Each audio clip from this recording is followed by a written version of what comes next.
This video is brought to you by Squarespace.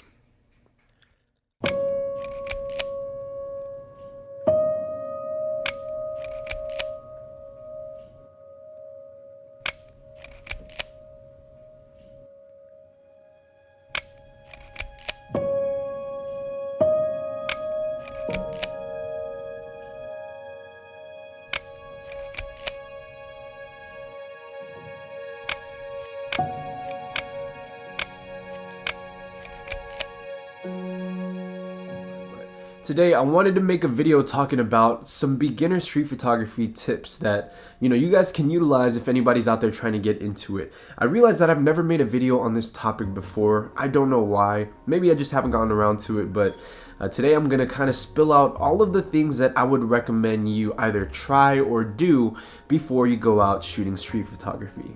Now, this video doesn't only apply for the beginners. I'm going to throw some stuff in there that could be useful for intermediate shooters as well as even advanced shooters as well. But the whole premise of this entire video is just to get you guys out there, to give you guys a couple of different, tips and tricks that you guys can use to make shooting street photography a lot more comfortable. A lot of the times when I'm out shooting on the streets, I always try to keep what I carry on my body light. And the reason for this is because in street photography, you're going to be roaming around different areas. You're going to be maybe even walking 3 to 4 miles. I think yesterday I did a quick little 2-hour session in San Francisco and I walked 5 miles. And it may not seem like a lot, but when you're out there, it's really important that you keep your gear to a minimum. So I would recommend find a camera that is not only going to be lightweight, but is also going to be very simple for you to use. A lot of people like to shoot with these smaller compact cameras. This is the Ricoh GR3 right here, and these are great cameras as well. Just stack away a couple of batteries and you are pretty much set.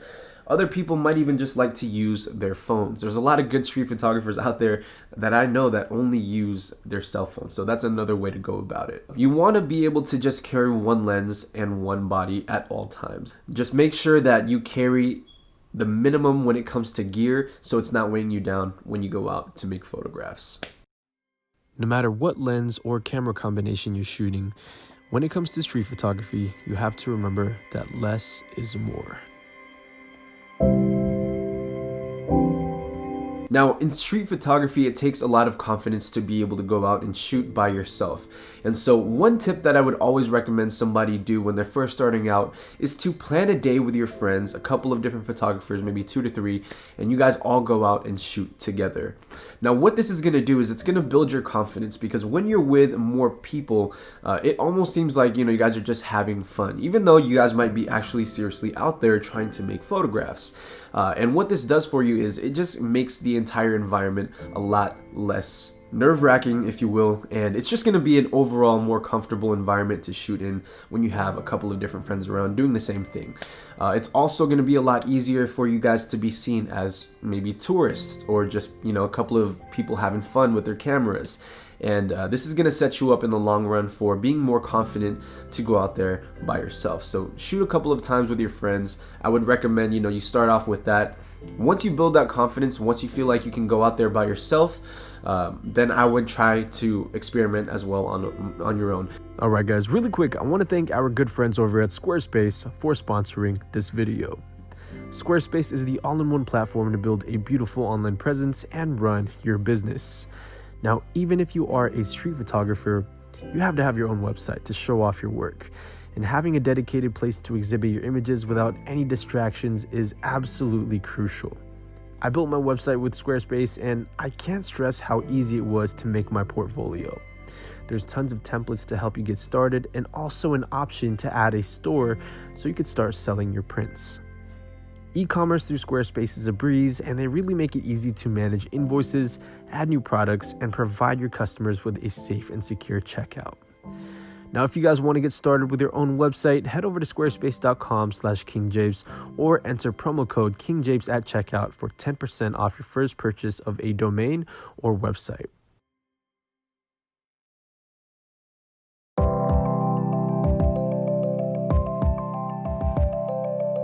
Now, one of the questions that you need to ask yourself while you're out shooting is, what exactly am I looking for? And that is completely up to you. Your subject matter is going to be based off of what you are interested in. Personally, for me, I like photographing scenes, I like photographing people, and just, these fleeting moments that'll never happen again. But for you, it might be different. For others, it might be different. And so I would recommend you guys, first and foremost, study some different photography books, primarily street photography books. And what this is going to do for you is it's going to open your eyes up more to the different kind of styles, the different genres, the different subject matters that people have photographed in the past. If any of that stuff resonates with you, you can try to pull that over into your own.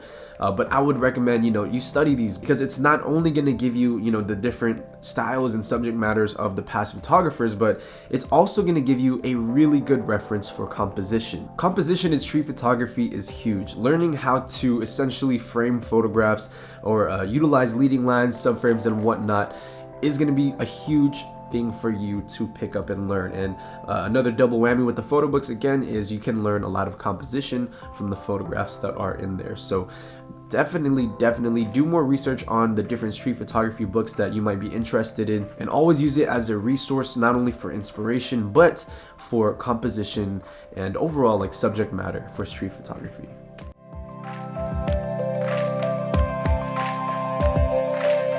One of the best things about street photography is that as long as you have your camera, you can go pretty much anywhere in the world and make street photographs. So a lot of people, especially street photographers, are always looking to get the newest and best things, photographers in general. And so a lot of times we spend a lot of money on camera gear, new lenses, all of these things that we think are going to benefit our photography. And what ends up happening is we end up buying all of these crazy cameras, but we shoot in the same location every single time. And what does this result in? Well, it's going to result in getting the same images over and over and over again, with the exception of maybe 1 megapixel more or maybe a sharper lens. So spend less money on gear and spend more money on traveling. And traveling is going to be kind of this huge broad category. Traveling could mean gas in your car, it could mean a plane ticket, it could mean a train ride, a cruise ship, whatever it is. And the main premise behind this is you're not going to be stuck in the same location that you've always been shooting, and you're going to go out there and you're going to make images with different scenery, different environments, different people, different light. Images made in Cuba are going to look so much more different than images made in Chicago. And so getting out there, traveling a little bit, and really just prioritizing where your money goes, because a lot of people overlook how good our cameras are nowadays. Even if you're shooting film, whatever film camera you have, I don't care what it is, it's good enough.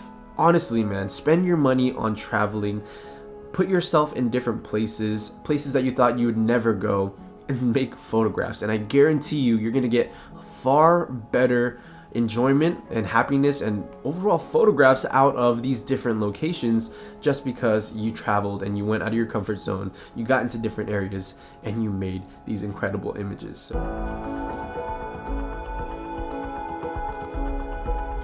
In terms of getting better, the only way to get better at anything is to always grind and practice it consistently.